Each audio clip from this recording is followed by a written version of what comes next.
మేము దిగిన మరుసటి రోజు నుంచి నేను కాల్ చేస్తూనే ఉన్నాం ప్రతిరోజు లాస్ట్ అండ్ ఫౌండ్ టీమ్కి, డబ్లిన్ ఎయిర్పోర్ట్ వాళ్ళకి.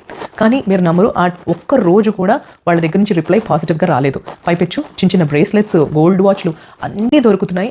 ఏవి దొరికినా మనకు ఆ వెబ్సైట్లో ఉంటాయి కాబట్టి ఆ వెబ్సైట్లో కనిపిస్తుంది, కానీ ఇవి దొరకట్లేదు. ఇది ఇలా పక్కన పెడితే నేను ఎయిర్పోర్ట్లో ఉన్నప్పుడు అప్పటికీ వారాహి నవరాత్రులు మొదలయ్యి 4 రోజులు 3 రోజులు అయింది. అయినా కూడా నేను చేయలేదు, అసలు నేను అప్పటికి చేయట్లేదు కూడా నవరాత్రులు. కానీ ఎప్పుడైతే వస్తూ మా అమ్మ అన్నపూర్ణమ్మ మాట, అలాగే వారాహిదేవి నవరాత్రులు చేయాలన్న ప్రయత్నం ఎట్లా ఉండిందంటే, అప్పటికప్పుడు అమ్మతో ఒకటే అన్నా, నేను వెళ్ళేది అక్క వాళ్ళ ఇంటికి, అక్క వాళ్ళ ఇంట్లో అంత పూజలు అవి చేయరు, ఈ హౌస్ అవి వుడెన్ స్ట్రక్చర్స్ కదండి, చాలా జాగ్రత్తగా ఉంటారు. సో నేను ఏం చేస్తానో నాకు తెలియదు. అమ్మ వాళ్ళు ఆల్రెడీ అక్కడ ఉండడం వల్ల అమ్మ రోజు దీపం పెడతాదని తెలుసు. సో దీపం పెట్టినప్పుడు నేను అక్కడ పానకం పెడతానన్నానండి. ఇదే నేను మీకు చెప్పాలనుకునే మిరాకిల్.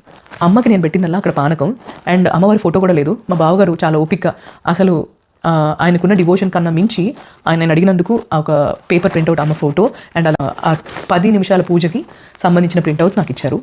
సో ఈవినింగ్ కుదిరేది కాదు, అందుకని నేను మార్నింగ్ చేసుకునేదాన్ని. సో ఏ టైంలో చేసినా అమ్మ పలుకుతుంది అని ఇప్పుడే నాకు తెలిసి. మిగిలిన 7 రోజులు లేకపోతే ఏదైతే ఉందో ఆ టైం అంతా చేశానండి. నేను చేసిందల్లా పానకం పెట్టి ఉన్న పూజ విధానం నందూరి శ్రీనివాస్ గారి ఛానల్లో ఉందో అలా చదివాను అంతే.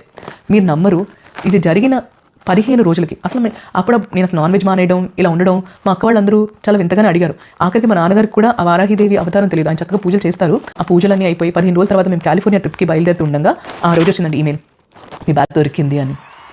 వాళ్ళ మాట నమ్మాము. అండ్ అలాగే ఎవరిని ఫ్రెండ్స్ని ఇబ్బంది పెట్టకుండా ఉండడానికి మేమే 4 రోజులు అయిపోయినాక రిటర్న్ వచ్చేటప్పుడు కలెక్ట్ చేసుకుందాం అనుకున్నాం. సో ఈ ప్రాసెస్లో ఇంకో ట్విస్ట్ వినండి.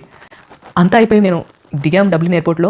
మళ్ళీ అదే ఈ పోలీస్ వాళ్ళది గార్డా స్టేషన్ లాంటిది ఒకటి ఉంటుంది కదా ఎయిర్పోర్ట్లో, ఆ లొకేషన్కి వెళ్ళి ఆ ప్లేస్కి వెళ్ళి ఆ బ్యాగ్ ఎత్తుకుని అడిగితే ఆవిడ లేదు అన్నారు. అసలు దొరకట్లేదని చాలాసేపు ఎతికి కూడా మళ్ళీ అదే చెప్తుంది, లేదండి మాకు చెప్పారు, ఇన్ఫామ్ చేశారు ఉంటుందని అన్న.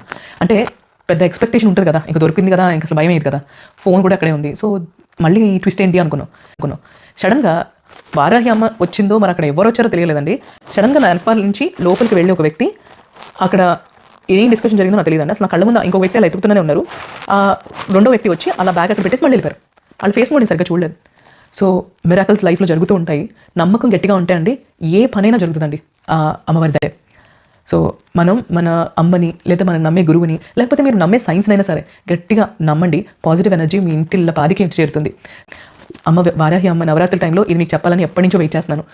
అండ్ ఈసారి మాత్రం నవరాత్రులు చేయడానికి కారణం ఒక్కటే, అమ్మకి థ్యాంక్ యూ చెప్పాలి మనస్ఫూర్తిగా, ప్రశాంతంగా అని. దీనికి మా ఇంటిల బాధ పూర్తిగా సహకరించారండి. యద్భావం తద్భవతి. సో మీకు కూడా అలాగే ఏది అనుకున్నా అది జరగాలని, మీరు ఏ తపనతో నిస్వార్థంగా ఏం చేసినా అది మీకు కూడా సమకూరాలని, అమ్మవారి కృప మీకుపై ఉండాలని కోరుకుంటూ మళ్ళీ కలుసుకుందాం. నమస్తే.